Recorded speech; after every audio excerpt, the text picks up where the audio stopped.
Bienvenue dans ce podcast dans lequel on va parler des coachings, de comment améliorer notre technique de coaching, des conseils, outils, toutes des choses que j'ai appris dans ces 6 ans d'entrepreneuriat et en étant coach.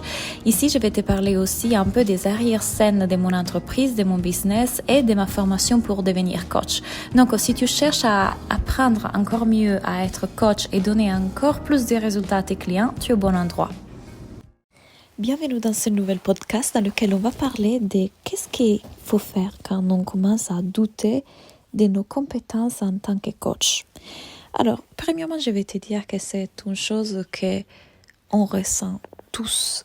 Chaque coach qui débute a des peurs, des questionnements, des doutes sur ses compétences. C'est comme n'importe quelle autre activité de notre vie. Quand on commence à la faire pour les premières fois, on n'est pas trop confiant. Et ça s'explique avec tout simplement la fonctionnalité de notre cerveau. Quand le cerveau est nouveau dans quelque chose, quand il voit quelque chose comme nouveau, bien évidemment, il va envoyer toute une série de pensées qui sont là pour nous garder en sécurité. Rappelons-nous que le cerveau a comme pour but celui de garder en sécurité ce moi auquel on est identifié toute notre vie.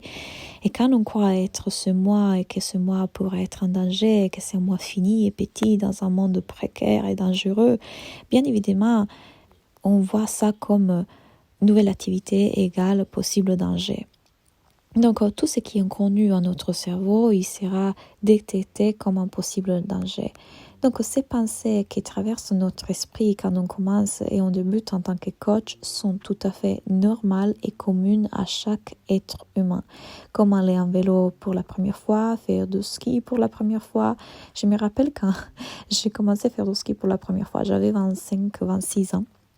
Parce que bien évidemment, à Sardaigne, on n'a pas de neige. Donc, quand je suis arrivée en France, c'est là que pour la première fois, j'ai pu faire du ski. Et waouh, les terreurs, la peur, tomber était quelque chose de terrible. Le cerveau va en panique. C'est tout à fait normal quand on fait une activité pour une première fois, quand c'est nouveau, que notre cerveau met en place ce système de doute et d'insécurité. Quand on le regarde comme ça, on ne le regarde plus comme « moi, je suis insécure, moi, j'ai cette peur, moi, je doute », ça change tout. Donc, restez avec moi, comme toujours, quand vous écoutez ce que je vous partage, écoutez-le avec une partie de vous qui est beaucoup plus grande. Ne le filtrez pas par le mental, mais prenez mes mots, essayez d'aller voir la direction dans laquelle je suis en train de vous pointer. Si vous devenez observateur de ce mécanisme, qui est l'activité psychologique du cerveau, sans plus le prendre comme personnel, il s'agit de moi, je suis insécure, sans plus le croire vrai non plus, parce que dans nos pensées, il n'y a rien d'important pour nous sécuriser, parce qu'on est déjà en sécurité, parce que ce n'est pas en pensant plus qu'on s'évite un danger. Il y a quelque chose derrière la pensée, avant la pensée, qui est déjà en train de nous guider vers la sécurité, vers ce qui est plus juste pour nous. C'est une intuition, un instinct que si on laisse qu'il prend le relais, et d'ailleurs il est déjà là quelque part, parfois filtré par nos mentales, qui vient mettre un peu d'obscurité sur cette lumière qui passe de façon naturelle, on est déjà en sécurité. Il n'y a rien à écouter là-dedans. Alors quand on a des pensées d'insécurité, quand on commence à douter de nos compétences, la solution ne se trouve pas à changer ses pensées, manipuler notre pensée, se répéter des affirmations positives, je suis la meilleure du monde. Enfin, peut-être si on veut, mais ça ne va pas vraiment régler le problème à la racine. La solution se trouve dans le fait de voir pas qu'est-ce qu'on est en train de penser, mais le fait qu'on est en train de penser. Quand on voit qu'il y a une activité psychologique qui est en train de se faire, et on se dit « Ah, je suis en train de penser, mon cerveau est actif, l'activité psychologique de mon cerveau fait ça, une partie de ma psyché porte ce discours. » Quand on le voit comme ça, tout de suite on est en train de se replacer dans l'observateur de cette activité, pas la victime, pas le personnage principal. C'est comme quand on regarde un film, et on est conscient qu'on est le spectateur du film, pas le personnage. Et pourtant, combien de fois, c'est comme si On oublie qu'on est assis sur le canapé et on croit d'être dans le film. Notre corps commence à transpirer quand le personnage passe dans ce pont super en hauteur et qu'il doit passer de l'autre côté et qu'il est en danger. On transpire, notre cœur bat vite, on a l'anxiété. Notre cerveau est en train de voir quelque chose et croire qu'il nous arrive à nous alors que nous, en vrai, on est assis sur le canapé en sécurité. Et c'est exactement la même chose qui arrive tout le temps dans notre réalité. Parce qu'on n'est pas en train de vivre dans la réalité, on vit dans l'imaginaire. On projette dans la réalité nos conditionnements, nos blessures, nos traumas, nos schémas, tout ce que le cerveau a récolté comme données au cours de notre vie est en train de le projeter dans ce monde extérieur. Donc, commencer un coaching égale ce que j'ai vécu quand la première fois je devais aller au tableau et faire ma présentation à l'école. Le cerveau n'est qu'en train de reprendre le passé et l'appliquer au présent. On ne voit pas le présent pour ce qu'il est. On le voit à travers le filtre du passé. Quand on comprend toutes ces choses-là, vivre la vie change complètement. Quand on commence vraiment à intégrer les choses que je suis en train de vous dire en ce moment, imaginez comment la vie devient. On commence à être observateur de cette activité. On commence à être beaucoup plus présent. On commence vraiment à laisser que les pensées nous traversent. Vous savez pourquoi on nous invite à méditer en disant « laisse que cette pensée te traverse, une pensée arrive et tu la laisses passer ». Ça, c'est ce qu'on devrait faire dans le quotidien tout le temps. Mais pas seulement les 10 minutes qu'on est en méditation. Imaginez pouvoir laisser que pensées et émotions vous traversent, sans vous attacher à elles, sans les croire vraies, personnelles, importantes. Comme la vie devient plus simple parce qu'on commence à la vivre. On commence à vivre la vie plutôt que la penser. On arrête de penser la vie, de la vivre avec le mental. On commence à la vivre. Ça change tout. Ceci ne veut pas dire qu'il n'y aura pas des moments dans lesquels on est identifié à nos pensées. On le sera. Pendant un certain temps, on sera dans Dreamland, dans le monde des rêves. Et puis, peut-être 20 minutes après, oh mince, j'étais en train de penser. Et vous voyez la différence entre qu'est-ce que j'étais en train de penser versus j'étais en train de penser. Ce qu'on est en train de faire, c'est pas aller faire attention à la musique, aux notes musicales, aux paroles. On est juste en train de voir qu'il y avait une musique de fond et qu'on n'a pas besoin de l'écouter. Mais on est accro à ça. On est accro à vouloir écouter ça.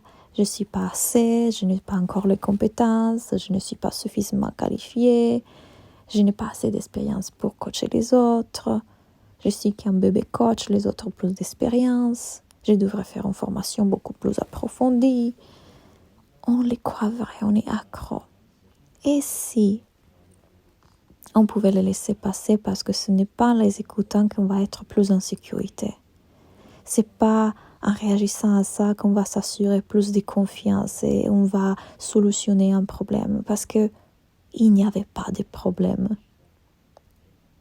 Parce qu'il n'y avait jamais eu un problème à résoudre depuis le début.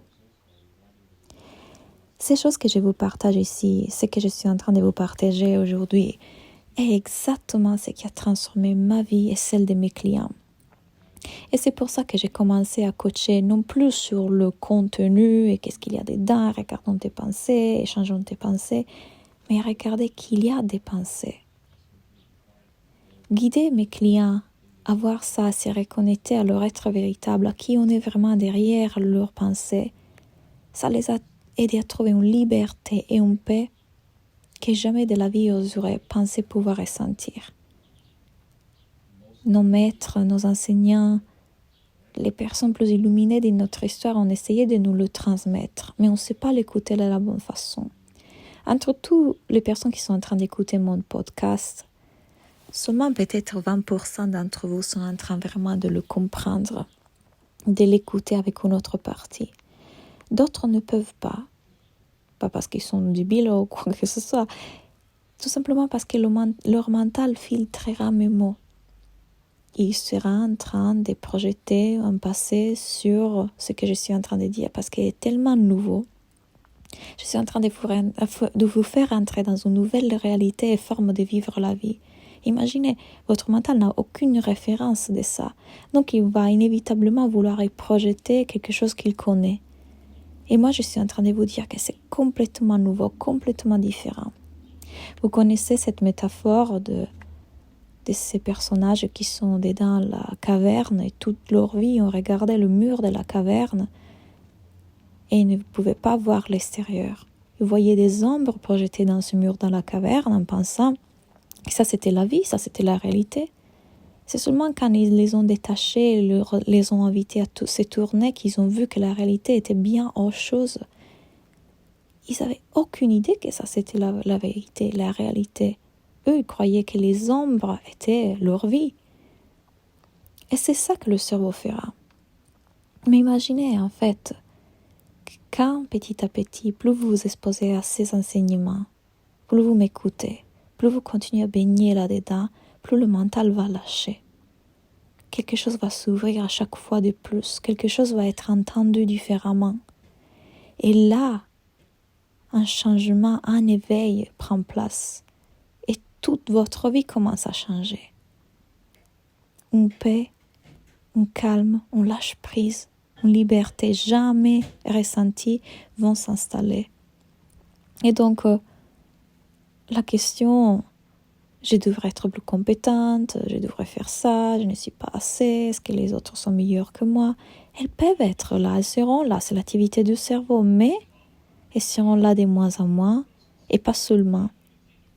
Vous les laisserez passer, et à bout d'un moment, le cerveau va comprendre que c'est inutile de vous les envoyer parce que vous n'écoutez pas. Donc, il arrêtera de passer par ce chemin. Rappelez-vous que le cerveau veut toujours épargner de l'énergie. Donc, il va se dire, ok, elle n'écoute pas par ici. J'arrête d'envoyer ça. C'est une connexion neuronale qui meurt pour en créer une nouvelle. C'est la plus belle transformation de ma vie. C'est la chose sur laquelle j'adore coacher parce que c'est transformateur. Si vous avez entendu ces mots aujourd'hui dans ce podcast et qui ont résonné d'une façon différente par rapport aux autres fois, peut-être que votre mental est en train de lâcher. Alors je vous invite, venez dans le chemin de l'éveil. Et si vous êtes prête à coacher des personnes à travers cette méthode, venez dans Soulful Coach. Je suis en train de remplir le 2e groupe pour septembre. Donc on a la place. N'hésitez pas à nous contacter. J'étais ravie de vous partager ce contenu aujourd'hui et on se parle très vite.